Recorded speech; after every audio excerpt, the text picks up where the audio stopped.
Why don't more seasoned NCOs try for a commission? I used to wonder that myself, back when I was a young private watching our first sergeant tear through morning formation like a storm cloud in boots.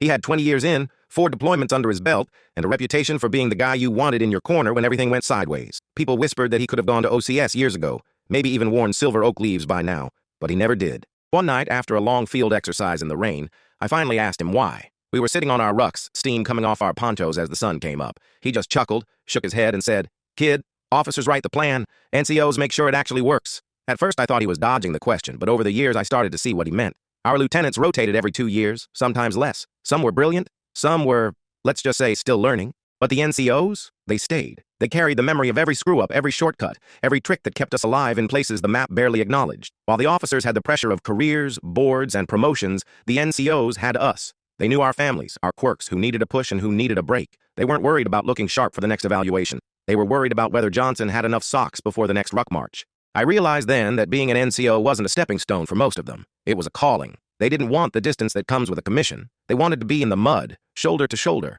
the steady voice when rounds cracked overhead, and the new lieutenant was flipping through his field manual like it held the answers. I'll never forget the way First Sergeant put it. "Butter bars come and go. Sergeants, we stay. We're the glue." Over time, I started to notice how much pride they took in that role.